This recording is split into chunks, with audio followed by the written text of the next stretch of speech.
अगर आप class 10th का स्टूडेंट हैं और इस वर्ष आप एग्ज़ाम देने वाले हैं तो ये वीडियो आपके लिए बहुत ही इम्पोर्टेंट होने वाला है, क्योंकि इस वीडियो में जो भी हम आपको क्वेश्चन बताने वाले हैं वो एग्ज़ाम में 100% आता ही आता है। समझ में आ गया?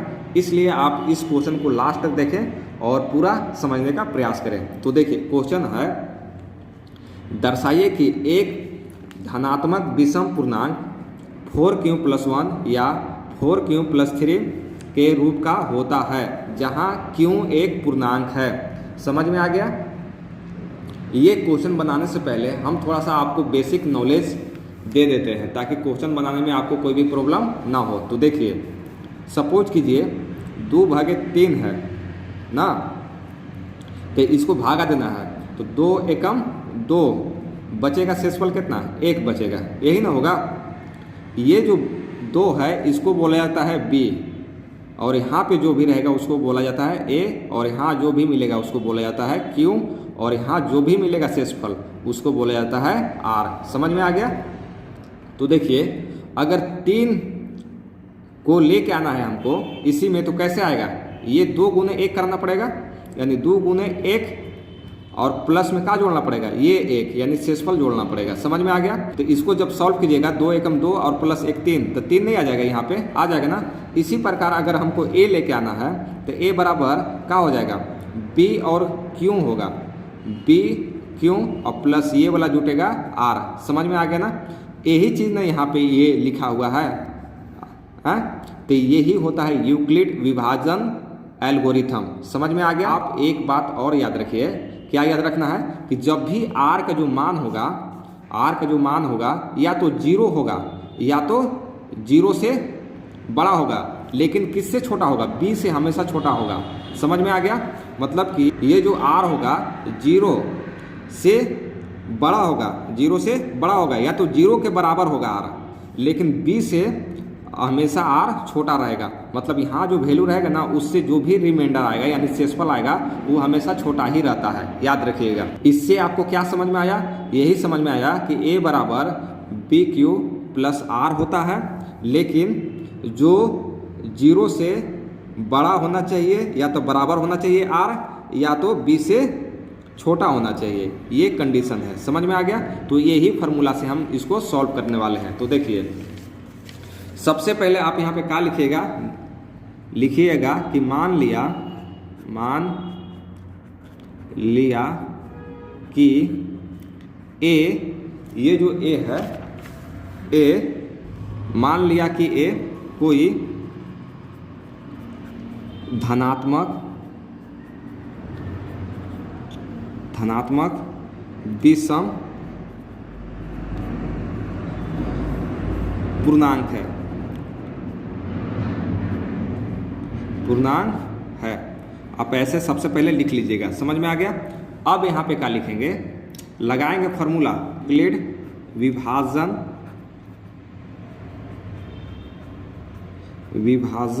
एल्गोरिथम।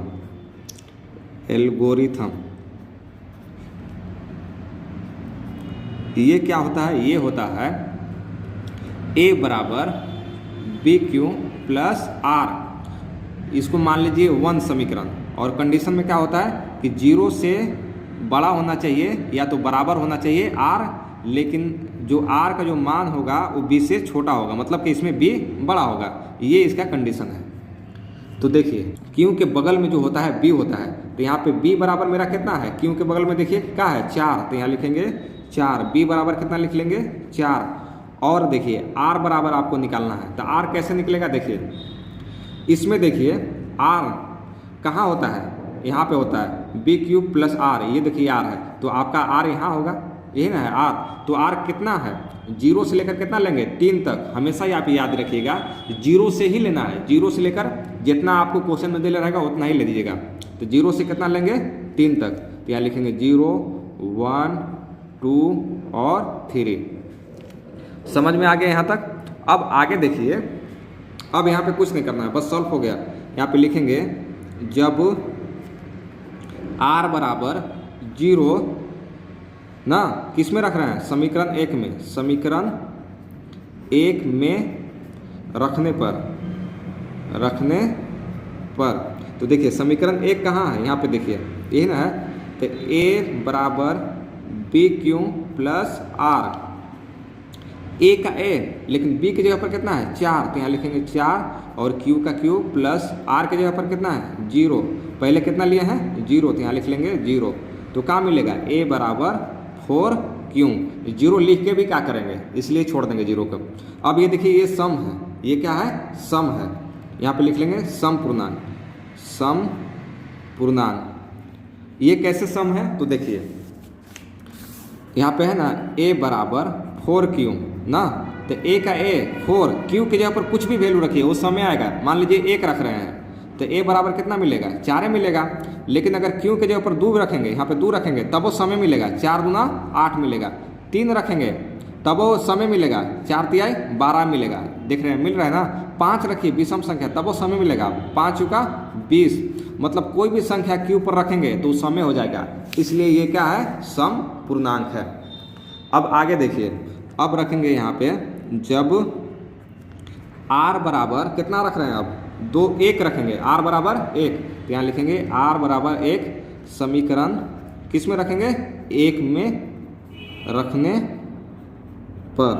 देखिए फिर समीकरण 1 उतार लेंगे, यहाँ क्या है समीकरण 1, a बराबर बी क्यू प्लस का r, a का a b की जगह पर कितना रखना है 4, b की जगह पर कितना रखना है 4, तो यहाँ लिख लेंगे 4 और q का q और प्लस r की जगह पर कितना रखेंगे आपकी 1, तो यहाँ लिख लेंगे 1। देखिए ये सम है कि विषम है, ये विषम है। कैसे विषम है देखिए, आप q की जगह पर यहाँ पे देखिए है a बराबर 4q प्लस 1 है, यही ना है, यानी a बराबर 4, q की जगह पर कोई भी संख्या रखिए आपको विषम ही कर देगा वो। मान लीजिए 2 रख रहे हैं सम संख्या और प्लस 1 है, तो a बराबर 4 दूना 8 और प्लस 1 यहाँ है, तो a बराबर कितना मिलेगा 9 मिलेगा।